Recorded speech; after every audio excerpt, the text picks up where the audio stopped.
Episode of the SDSU podcast is sponsored by Marz Energy Cream, the first ever topical energy delivery product. Think energy drink, but it's a lotion. It contains a proprietary blend of natural ingredients, including caffeine, taurine, and B vitamins, to provide an energizing boost. And unlike traditional energy drinks and gels, Marz Energy Cream is sugar-free, contains no artificial flavors, colors, or preservatives. If you want to try it out, go to marzenergydrinkcream.com and use the code Andre, spelled ANDRE, at checkout to receive 15% off a purchase of a 50 milliliter tube.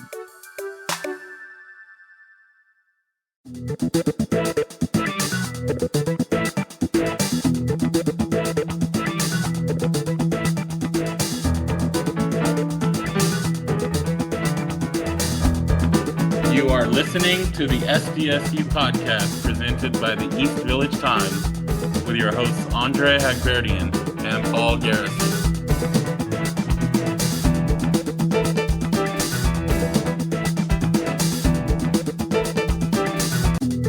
Welcome, listeners, to another episode of the SDSU podcast. I am your host, Andre Hagberdian. I will be joined shortly, as always, by my co-host, Paul Garrison. This is a basketball episode. As part of our coverage for EVT, we wanted to bring you some podcast interviews with the basketball staff and players as they're preparing to get started. October 30th will be the first exhibition game, and November 6th will be the first game of the non-conference season against Cal State Fullerton at VAS Arena. We brought you an interview with assistant coach Chris Acker a few weeks ago. This time around, we have an interview with a newcomer, Reese Waters. He was the Pac-12 Sixth Man of the Year last year. We wanted to get a chance to talk to him about, what his experience was like at USC and what his experience has been so far at San Diego State, and what went behind his decision to join San Diego State instead of going to some other top, Power 5 schools that were recruiting him as a transfer. We are joined this week and hopefully in future basketball interviews by Tron Johnson. You guys might know him better on Twitter as Aztec Breakdown. Tron actually has been a EVT writer and contributor even before Paul and I got to EVT. He was covering San Diego State basketball, writing articles for EVT several years ago, and has been contributing and writing articles still on a more limited basis, as he has his own website and his own podcast and so forth. But we're excited to have him join us for these interviews. He will be helping out, writing some preview articles as well for the basketball season. So really excited to have him along on these interviews. Let's get to the interview with Reese, and then Tron, Paul, and I will have our takeaways afterwards. Let's get to it. All right, we want to welcome Reese Waters, one of the newest San Diego State Aztecs, to the podcast. How are you doing today, Reese? Doing pretty good. Thank you guys for having me. Absolutely. Yeah, we appreciate you taking the time. We want to obviously get into, San Diego State, but, before that, a couple questions about, where you've been previously. Coming out of high school, you were rated a 4-star recruit. You were ranked anywhere from 50th to 77th, nationally player. Lots of recruits with your profile would not have embraced a role off the bench. Out of 68 USC games, you started only 7. You were Pac-12 Sixth Man of the Year last year. Why did you embrace that role at USC? I'm a pretty selfless player when it comes down to it. I'm not the type to, I would say, complain or be down because of a role that I have to play at the moment. I was still given the opportunity to be productive in certain areas on the court. But I felt like, it was definitely frustrating at first because, of course, everybody's dream is to start. But once you really, take the time to look at the game and you watch your film and you look at certain aspects of why you're not starting, then it becomes easier to understand and be able to be accepting of it. And I feel like I'm the type of player to do whatever I got to do to help the team win. So I'm not really as worried about personal goals. Of course, I want to make the league, so you have to be in some aspects, but it's also a team game. In your first full year at USC, you shot 43% from 2, 46 from 3. Nearly half your shots were coming from 3. This past year, your 3-point percentage dropped to 30%, but your 2-point increased to 52. You took a lot more 2-point field goals. Why do you think there was that difference between last season and the year before? I would say just being able to play the game and reading the game a little bit differently. I was given a bigger role in the second year, so the floor kind of opened up for me. So, I definitely got comfortable with the mid-range and getting to the basket. But I watched film and learned from it and, became a better player to where now I understand which shots to take and which shots not to take.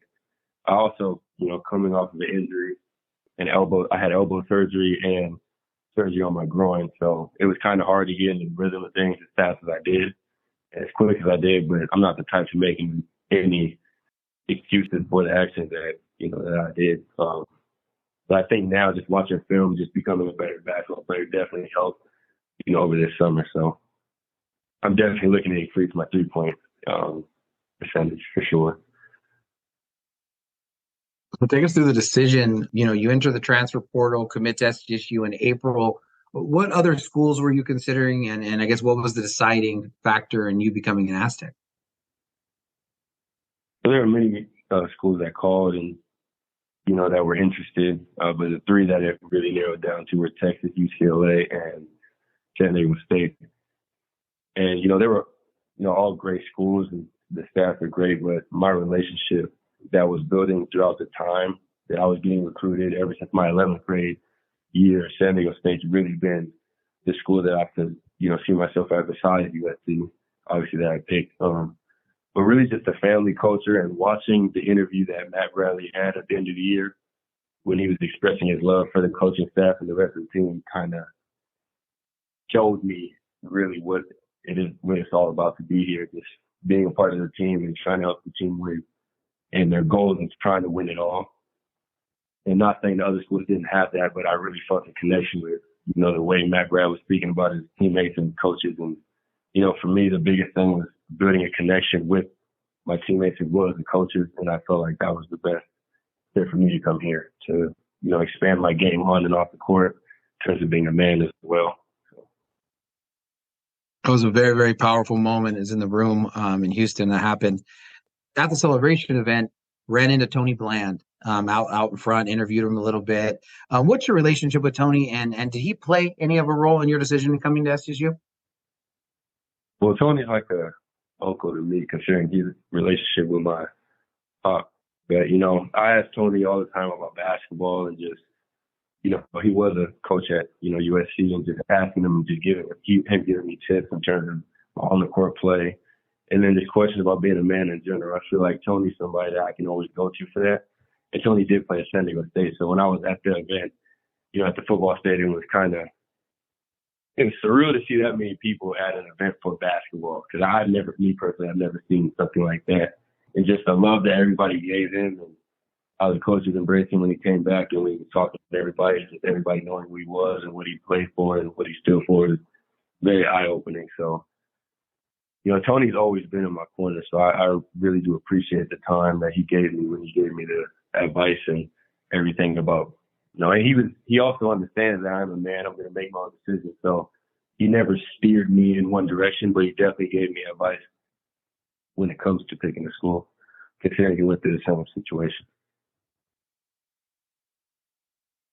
Reese, when you committed to San Diego State, you kind of touched on this a little bit already, but San Diego State, when you committed, was making a run to the national championship game.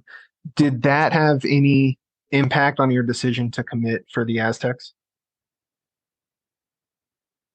Yeah, I would say their run and really just watching them play. That was the first time where I really had a chance, to watch every game because, we got eliminated in the first round. So I had to watch every game after that, which is somewhat annoying because I am a competitor. So when you have to watch everybody else play and everybody continue it, you're still happy for them, but it's like, dang, I wish, I was in that position. But watching them play, and really I feel like for me to get to the next level, my defense has to be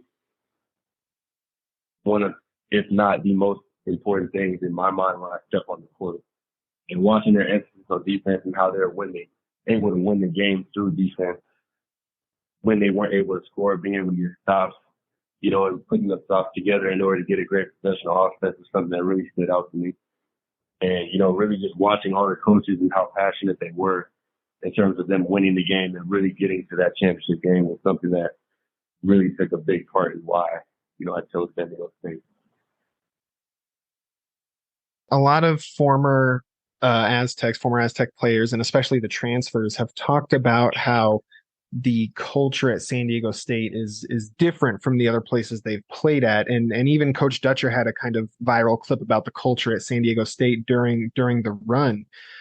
You've been with the team for a little while now, and I wanted to know if you've noticed any of that about how the team, how the program is run and what they value and what they prioritize and all those things. Oh yeah, most definitely. I've been a part of many teams, growing up and then coming to SC and then now San Diego State. And I can say that the culture is very together. And the time I've been here, everybody's always knowing what somebody's doing. Everybody cares about each other. It's all fun and games, and then when you get on the court, it's serious. And no matter what's going on in practice, everybody holds each other accountable. And I feel like I'm not talking particularly at SC, but in a lot of places, in a lot of areas in life, a lot of people don't hold each other accountable.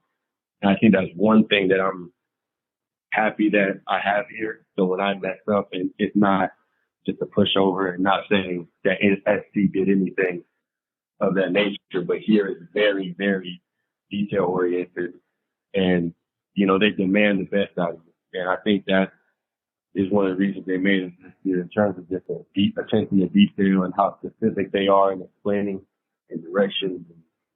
And also with that being said, the locker room and the chemistry is pretty cool. They understand me. They're getting to know me better, just like I'm getting to know everybody else. I'm sorry for that. There's an ice cream truck going by. I was gonna say, what are you ordering? I didn't order anything. Somebody said, I guess they're just going to have it.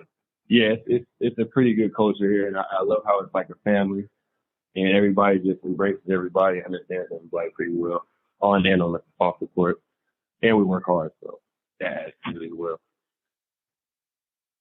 Now, Coach Dutcher, he has a reputation of being one of the real good guys in college sports. His teams have a reputation for improving throughout a season. He's been to Final Fours. What's it like kind of being under his tutelage so far in your short time at San Diego State? No, it's been a pretty cool experience. Like we talked about Coach Tony, and just to see the confidence that he has in every player and how much confidence he has in me. And it's pretty eye-opening. It's kind of crazy just to see how much confidence he has in me and how, in terms of the team in general, he wants the best for everybody, and he's not going to lie to you. There is no scam to get you here. It's very real and authentic. In the way he is, that's how he is. He's not going to portray a picture and then act a certain type of way. He is exactly who people say he is, and his reputation speaks for itself. Reese, how does Coach Dutcher express his confidence in you? In many ways, when he's telling me on defense, like, that's not going to get you in the game. So if it's a play where, I slacked or I was lazy, he's going to let me know. And for me, that's good and confident because he's holding me accountable for when I mess up. And on the offensive end, if I miss a shot and I'm like, dang, I missed it. For him, it's like, the next shot's going to go in. So it's more of the little comments that he makes that I may like, and there's times I'm like, okay, he's on me, where I feel appreciated because I understand he wants the best out of me, and he knows I can do it. So I think those are a few ways where he just feels confidence in me. And every day when he comes to the gym, he looks me in the eye, says, how's it going? Shakes his hand. We have a little talk here and there, and it's very authentic in the relationship. I'm definitely happy with where the relationship is, and I can't wait to go to even more. San Diego State has had a lot of success with transfers, especially in the last, let's say, 4 or 5 years. Matt Bradley, you mentioned him, Jaden Ledee, Darion Trammell, Micah Parrish. It took a lot of them, almost all of them, a full year to get acclimated to how the team plays offensively, defensively, culture. Have Darion or Micah or Jadon given you any advice on how to figure things out? Maybe you can get acclimated a little quicker. Yeah, definitely. Throughout practice, all the people that were there last year, whether it's Miles, Elijah, and the people that you named, it's always there's always an emphasis on what they learned, and they try to instill that in everybody. And they're doing a pretty good job of leading everybody in our drills and just telling us exactly how to do things, whether we're doing good or bad. It's always an uplifting more than a negative. And when it is negative, it's because they know that we can do it. And I would say, like, I always ask, like, Lamont and DT and Micah, and especially and Jaden here and there when we talk, I always ask them about defense. And when I mess up, they let me know about it. And they understand that I'm learning it and it's hard and it's not easy. But I do appreciate them for holding me accountable in times where I mess up and also uplifting me when I am doing good. So I get it from both ways. So I do appreciate them for that. Now, one difference between all of those transfers that Andre just mentioned and your situation is that when they came in, there was already a lot of established players. San Diego State is losing 5 players from its rotation. How fun is it to be coming in at this time? And in many ways, you guys are kind of building what this team will be almost from the ground up. It's definitely interesting because I've never been a part of transferring and moving from one team to another where I got to adapt, especially in this type of setting where it's college basketball. But this isn't easy. We have really good players and everybody's committed and everybody's dedicated. Everybody works hard. So it is fun though in practice to compete, and go at each other because I know that at the end of the day, they'll have my back just like I'll have theirs. And, just learning from them, seeing the habits that they have when I watch film, watch where I mess up at, watch where I do good at, and then also, watching film with the coaches and, just trying to build that chemistry with the team and, trying to open up more as a person, for me. But it is definitely interesting because I've never, like I said, I've never been a part of, leaving from one team to go to the next at this level. So it's cool to see that we're building and we're slowly but surely we are progressing and getting better offensively and defensively. We're just, we're trying to perfect that because that's obviously the monster here, and that's what everybody knows San Diego State for. So for Aztec fans who are listening to this, how would you describe your game and what is the strength of your play? I would say that I'm a scorer who can also facilitate. I like to get my teammates involved a lot. That's how I grew up playing the game. That's how I was taught to play the game. But also I'm starting to really, really, really enjoy defense. I'm not saying I didn't play it, but it's a different style of defense, and it's different emphasis on it. So I would say that I'm a scorer who likes to facilitate and also somebody who can, get stops. And, I'm just trying to get better. Reese, if you had to choose one thing to get better at, like what's your priority this season for improvement of your game? If I had to choose one thing, I would definitely say my aggression and my being aggressive on offense and defense. So not slacking and not being like, okay, I'm going to try to get a bucket in on defense. This is my time to relax. Always being aware, and really just being aware and aggressive on offense and on defense, and then letting everything else fall into place. I play basketball. I've been playing it for a long time, since I was 3.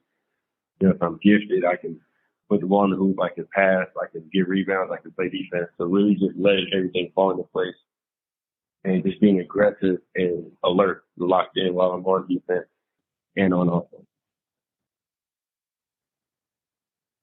San Diego State, you've mentioned, a number of times in this interview already, like how much San Diego State values defense. And you just said yourself, you want to be more aggressive on both offense and defense.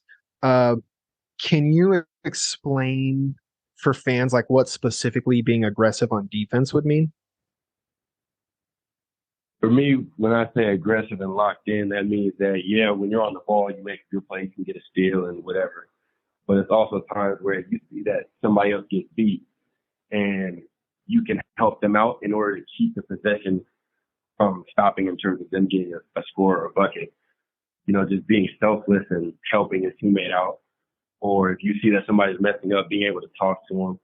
Really just being, I would say, more locked in than aggressive. But also when you're on the ball, have attention to detail and be focused. So on help side, be there and help, be at the right place at the right time, but also helping your teammate out and just having a certain level of aggression when you're playing defense, and just being very physical and just playing as hard as you can. Really. Yeah, that's some great clarification for sure.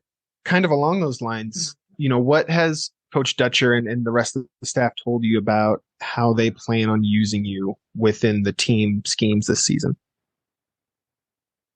Right now, we're just, I think we're more focused on, everybody. I haven't specifically, as of right now, I'm really focused on my defense. I haven't really even, my offense comes together. So when we're playing, I can score and do whatever, but I'm really focused more on like my defense. For me, offense will come. Everybody on the team knows how to play. Everybody can pass to make the right read. So for offense, I haven't really, there's times in practice I come off pin downs. I'll be in ball screen action. So, I think I'm doing pretty good and I'm progressing. But right now it's more of an emphasis on our defense and then on offense really playing together more than, just getting you the ball. It's more of like everybody touches it. So, everybody comes off the pin downs. We push on the break. We throw it ahead. Really just selfless basketball because the ball will end up coming back to you if you play that way. We spoke to Coach Acker on the podcast 2 weeks ago, and he said he thinks this year's team could actually have a better offense than last year's, more capable shooters. Last year, San Diego State shot better from deep than USC did overall. How does it help your game if you're surrounded by more better shooters on the court? I think it helps my game a lot because of the way that I can drive to the basket, and get into the lane and attract a lot of attention and then kick out for threes. But also I could be on the receiving end of that where I'm the one catching it and shooting it. So it goes both ways, but everybody on the team can score and everybody's aggressive. So it's pretty cool to see that, on a team like this where 1 through 4 and sometimes even 5, we can all shoot from the 3 and we can all attack the basket. So we'll all be able to be the recipient of a pass out or kick out for a 3. You had a chance to play in the Swish Pro-Am this past summer. What did you think of that event? Had you played in a summer Pro-Am before and, getting a chance to play with and against some of your new teammates? How was that? No, it was, it was pretty cool. I didn't get to play against anybody from my team. The players that I did play against weren't bad. They were pretty good players. Everybody was competitive. The games were competitive. I remember getting into it with one of the coaches, and I don't know if people thought it was like more than what it was, but after the game, we shook hands, laughed about it. It was a pretty cool experience, especially some of the people there that knew who I was and knew I was coming to school and, congratulated me. It was a pretty cool experience. I played in the Drew League in 2021. I think a Pro-Am League is a Pro-Am League. I'm not dissing neither one. They both had good competition, and it was fun to play in both. But the Swiss was, it was a cool experience just because I'm not from San Diego, so going somewhere else and kind of being on your own in a way, it was a pretty cool experience. Is there a player on your team that maybe you didn't know about before that's kind of impressed you so far in practice? I would say, I knew who, the one person I didn't know was Lamont because he, played around LA. So I knew who he was and he was close to one of my older teammates. But early on when I didn't know, not saying I didn't know who Michael was, but I didn't watch the game like that. And when I got to play against him in practice, I would say he's one of the first people where I was like, oh, like he can really, really hoop. And not to knock him, I just didn't know. So he really changed my perspective on the game. And I watched a lot of film on myself, and then I watched what he does, considering he's on the team last year. But he's somebody that when we match up, it's a lot of fun to play against somebody like that because it's his offensive, how he is on offense, and then on defense, where he's always in the right spot. He's talking up, and, in times where I messed up, he's always there to tell me that I messed up. I would say Elijah as well. He is he's pretty strong, so guarding him on the post and, getting physical with him is definitely somewhere where I'm getting better at, but I also need to work at. There's a lot of players on the team. Miles Bird, pretty good. Darion, everybody on the team. Marz, BJ, Miles, Jaden, J Pal. There's a lot of players that are very talented. Where before we played, I didn't know what they were, and after I was like, oh, they're actually, this isn't just a regular school. Like everybody can play, and everybody's dedicated, and everybody works hard. And shout out to them because everybody in practice, I feel like they make me better. And I feel like it's always a war, it's always tough, but after, it's all love and everybody loves each other. What a great interview, Reese. I'm going to finish up with some rapid fire personal questions, just kind of light ones. So Aztec Nation can get to know you. What's your favorite food? Favorite food? I would say orange chicken. Have you found an orange chicken spot in San Diego? No, my girlfriend actually makes it. Oh, that sounds like a keeper. No pressure though. No pressure. Yeah. No pressure. What's your favorite movie or TV show? Favorite movie? I would say Book of Eli by Denzel. Yeah. That's definitely my favorite movie. He's my favorite actor, but that's definitely my favorite movie. And I would say favorite TV show is, I would say The Bernie Mac Show. Good answer. Andre, you've been doing this for a while. I don't think we've gotten that one before. Yeah, Denzel is my favorite actor too, so we got that in common. Everybody. Yeah. How about your favorite musical artist? Can I give you two? Absolutely. I would say it's really three. I could give you three. I can't choose between the three. I would say Tupac, Nipsey, Hussle, and Kendrick Lamar. It's almost a Mount Rushmore. A very LA theme right there. No wonder you're from LA. Yeah. Yeah. Them three, most definitely. That's great. When you are not playing basketball, chasing that dream of getting to the league, what's a hobby or something that you enjoy doing? I would say that I like to journal a lot. I like to get my thoughts on paper and write them out and think about it. I'm a very religious person, so praying to God and, just putting my relationship with God. I also like to play the video game a little bit. I play with my friends. And then spending time with my loved ones. I would say those three are, they're not really hobbies, but those are three things I do outside of basketball. What video game are you playing? I kind of got back into playing 2K. I took a break for a minute, but I like playing 2K, Call of Duty for sure, and GTA. I would say those three are the main games I play. There you go. Yeah, I always have to apologize to you young guys because I'm the guy who's laying down in the building, and you're like, why is that guy just laying down doing nothing? But I shoot you in Call of Duty. Yeah.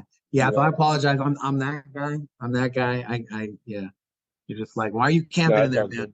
Yeah, well, I feel bad, but that's all I can do. You know what I mean? Yeah, I've been there too, so I'm not hating.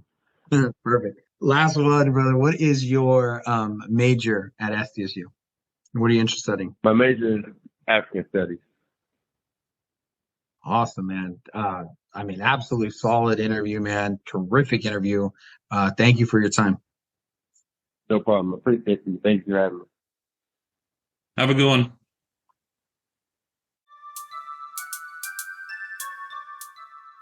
Episode of the SDSU podcast is sponsored by Marz Energy Cream, the first ever topical energy delivery product. Think energy drink, but it's a lotion. It contains a proprietary blend of natural ingredients, including caffeine, taurine, and B vitamins, to provide an energizing boost. And unlike traditional energy drinks and gels, Marz Energy Cream is sugar-free, contains no artificial flavors, colors, or preservatives. If you want to try it out, go to marzenergydrinkcream.com and use the code Andre, spelled ANDRE, at checkout to receive 15% off a purchase of a 50 milliliter tube.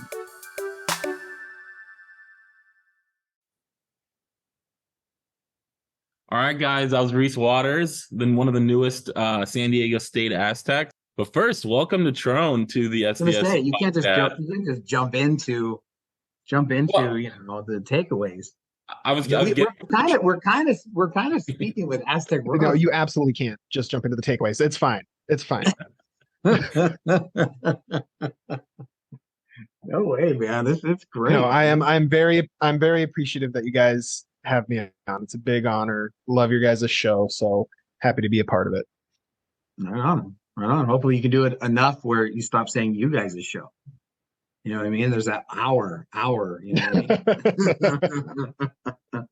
It's One a day. collective. It's a collective. Like when we started this, we started it. Paul and I started it, but we thought we would get more of the contributors on EVT in, and it just hasn't really worked out yet. But the more people come on here, the less that Paul and I ramble, the better for everybody that's listening. I think. That's true. I think that there's a lot of truth there.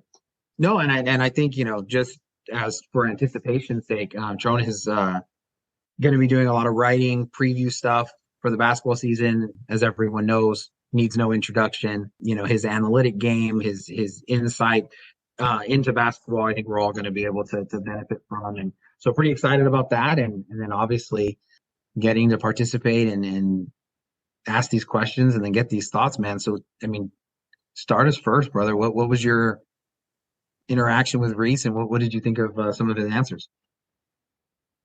He seems like a very well put together young man, which is to be expected for an Aztec recruit, but it's still nice to see on this close of a level, even though it's over a computer through a screen or whatever. It's still nice to see, and I really appreciated how much he mentioned defense. I think a lot of the fans that I've interacted with were already very excited about his defense, but he has this approach of like, we always need to get better, right? Paul, I know you are a teacher, right? I have an education background, and we always talk about as teachers like lifelong learning, and he seems like that through basketball, which I think will serve him well both at his time at SDSU and into whatever pro career he might have. Yeah, it was very encouraging to hear just the focus on the defensive side of the ball.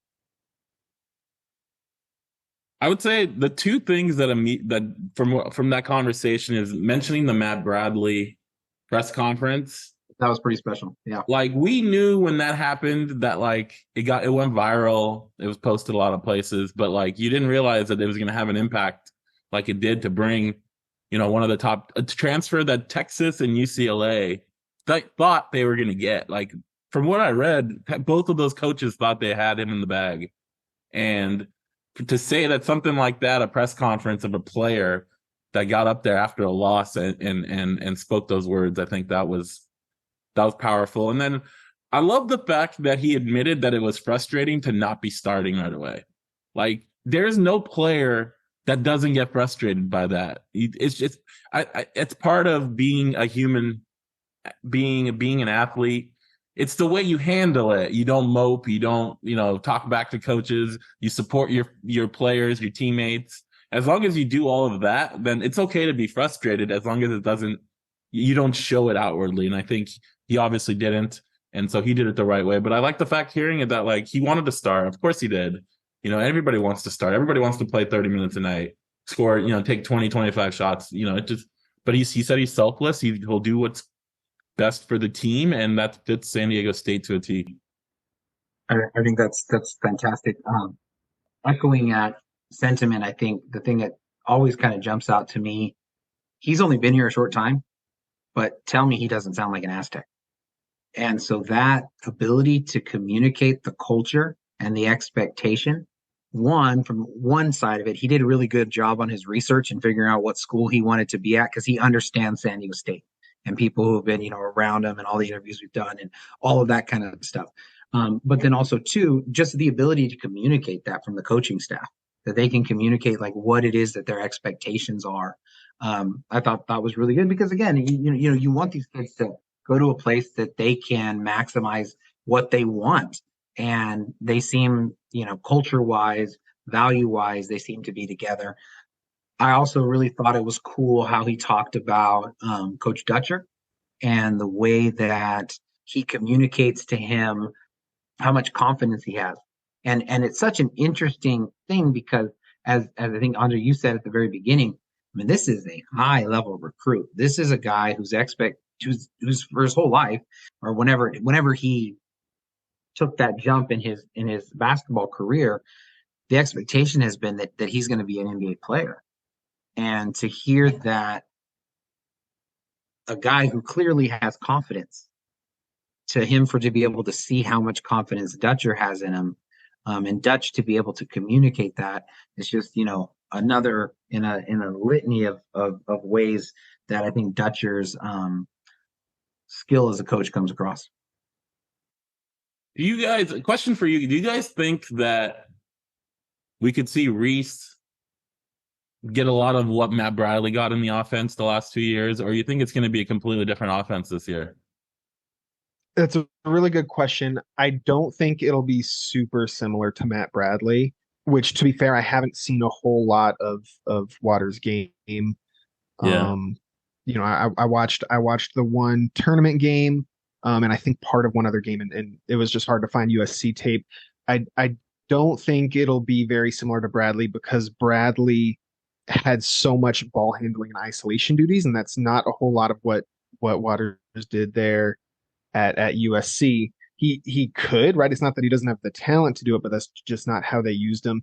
If I had to guess, I would think the offense kind of transitions away from that kind of two post look they had this last year, and kind of closer to what they had in like 2020 and 2021, where they had like Matt Mitchell playing the four, the kind of mover blocker style offense. I think it'll be more like that, which would mean Reese Waters will be coming off of a lot of screens, which he talked about a little bit, coming off those pin downs, right? He'll be coming off of screens and shooting threes and then attacking off of those screens.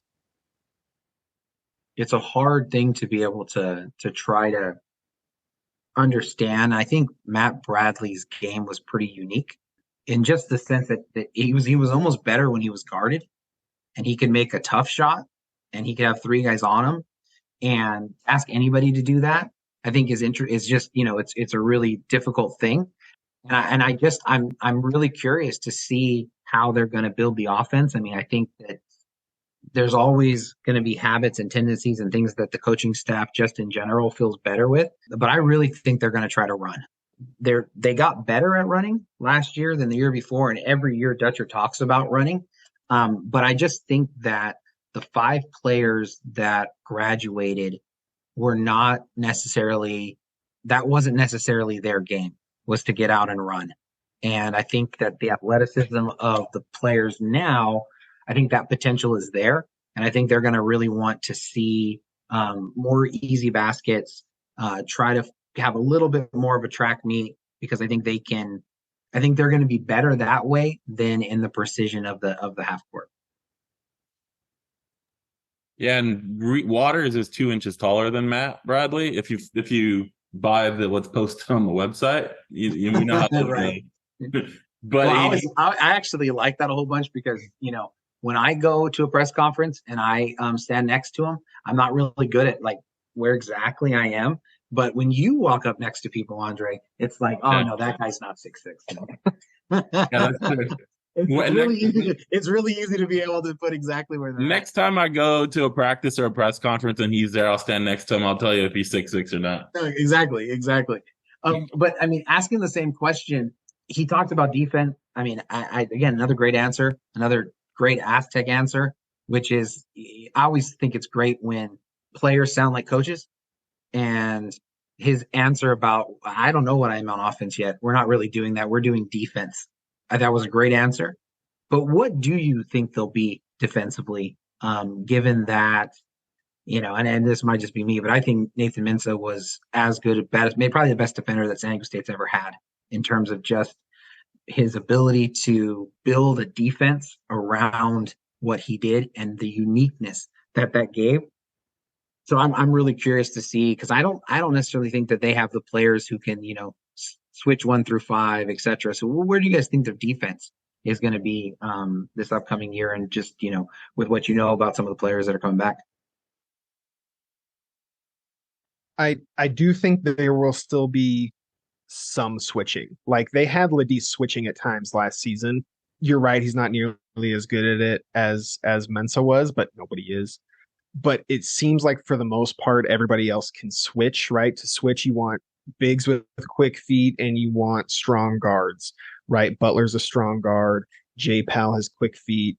Saunders looks like he has pretty quick feet. So like, they have a lot of pieces there for switching. What I'm glad you asked that, because what I was hoping to get out of him, I love that he answered what he wants to work on is his aggression, right, on both sides of the ball, because I do think the team will try to employ a lot more ball pressure. That way they don't have to do all those switches as much, right? So I love that he said aggression, and that's why I wanted to clarify, like, what specifically does that mean? Are you getting up into guys the way like Lamont Butler already does and really disrupting them?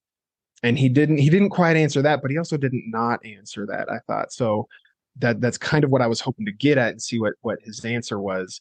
And because that's where I'm going. Andre, what do you think?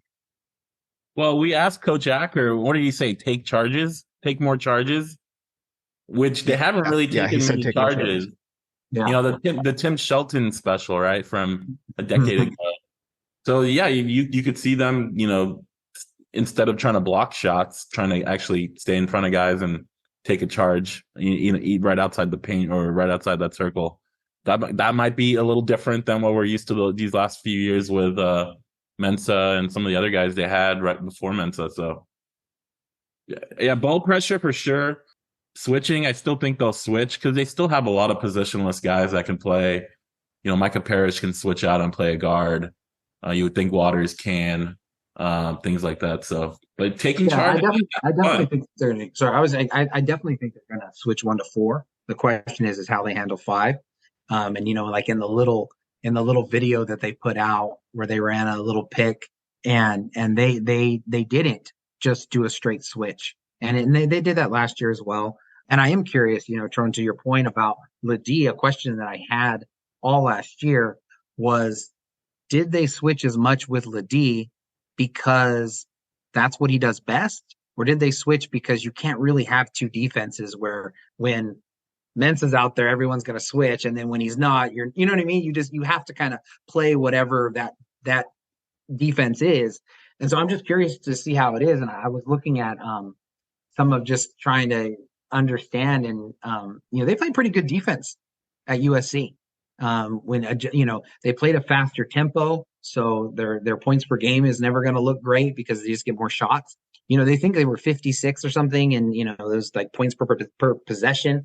Tron, I'm getting out into your area here, buddy. But you know, they were pretty good, but they also had a ton of blocks, which I thought was interesting. USC did, and the idea that San Diego State, they weren't actually elite at blocking shots, but yet their defense was still really good. And so I'm just curious, like, to see if that under the basket attention to detail that Reese was talking about, that Waters was talking about, I think is just what I'm interested about, because Mensa has been a huge part of this defense, and I don't think that it can be the same and they can duplicate, you know, what it is that he did. All right, guys, that was interview 2 from our basketball series. You know, obviously we had Coach Acker, now we had Reese Waters. As we're trying to schedule these through the month of October before basketball season starts, you know, as we weave in and out of our football coverage, where you try to get, you know, an interview or two every other week. So stay tuned. We should have some more players coming over the next few episodes. As always, we appreciate you guys for listening, liking, sharing, subscribing on all your favorite platforms, and we'll talk to you guys next time.